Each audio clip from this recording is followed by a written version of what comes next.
2023 ഡിസംബറിൽ നേര് സിനിമ ആദ്യത്തെ ഷോ കണ്ട് പുറത്തിറങ്ങുന്ന സമയത്ത് സന്തോഷം കൊണ്ട് കണ്ണ് നിറഞ്ഞിട്ട് ഞങ്ങൾ ലാലേട്ടൻ ഫാൻസ് വിചാരിച്ചൊരു കാര്യമുണ്ട്. അത്രയും കാലം ആ 2-3 വർഷത്തെ ലാലേട്ടൻ്റെ കഷ്ടപ്പാടുകളും ഗതികേടുകളും കഷ്ടകാലങ്ങളും ഒക്കെ ആ നേര് എന്ന് പറഞ്ഞിട്ടുള്ള സിനിമയോടുകൂടെ തീർന്നു.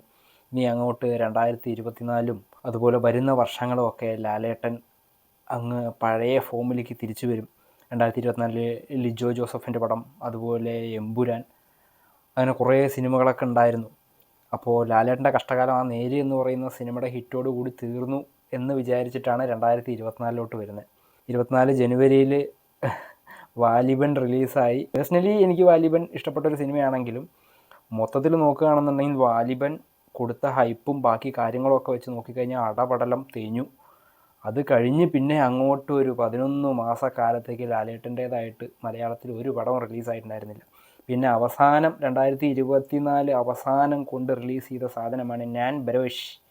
ഞാൻ ബരോഷിൻ്റെ കാര്യം പറഞ്ഞു കഴിഞ്ഞാൽ ഇതുവരെ ഇറങ്ങിയ തല്ലിപ്പൊളി സിനിമകളുടെ മുഴുവൻ ഞങ്ങൾ മോഹൻലാൽ ഫാൻസ് പറഞ്ഞുകൊണ്ടിരുന്നൊരു കാര്യമുണ്ട്. ശ്രീകുമാർ മേനോൻ പറ്റിച്ചു, ബി ഉണ്ണികൃഷ്ണൻ പറ്റിച്ചു, ഷാജി കൈലാസ് പറ്റിച്ചു. അങ്ങനെ ലാലേട്ടൻ്റെ ഓരോ സിനിമകൾ ഫ്ലോപ്പാകുമ്പോഴും ഞങ്ങൾ ഡയറക്ടർമാരെ തെറി വിളിച്ചുകൊണ്ടേയിരുന്നു. ലാലേട്ടനെ വേണ്ടതുപോലെ ഉപയോഗിക്കാത്ത ഡയറക്ടർ എന്ന് പറഞ്ഞിട്ട് പലരും പറയാറുണ്ട്. ശ്രീകുമാർ മേനോൻ ലാലേട്ടനെ മര്യാദയ്ക്ക് ഉപയോഗിച്ചില്ല, അയാൾ ഉപയോഗിച്ചില്ല, ഇയാൾ ഉപയോഗിച്ചില്ല. പക്ഷേ ബറോസ് ഇറങ്ങിക്കഴിഞ്ഞപ്പോൾ മനസ്സിലായ കാര്യം, ലാലേട്ടനെ ഏറ്റവും മോശമായിട്ട് ഉപയോഗിച്ച ഡയറക്ടർ അത് മോഹൻലാൽ തന്നെയാണ് എന്നുള്ളത്.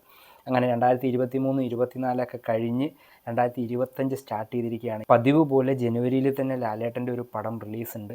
തരുൺ മൂർത്തി ഡയറക്റ്റ് ചെയ്യുന്ന തുടരും. സൗദി വെള്ളയ്ക്കൊക്കെ ചെയ്ത് സ്റ്റേറ്റ് അവാർഡൊക്കെ കിട്ടിയിട്ടുള്ള നല്ലൊരു ഡയറക്ടറാണ്. അതുപോലെ തന്നെ സാധാരണക്കാരനായിട്ട് ലാലേട്ടനെ കാണാം എന്നൊക്കെ പറഞ്ഞിട്ടുള്ള പരിപാടികളൊക്കെയാണ് വന്നിട്ടുള്ളത്.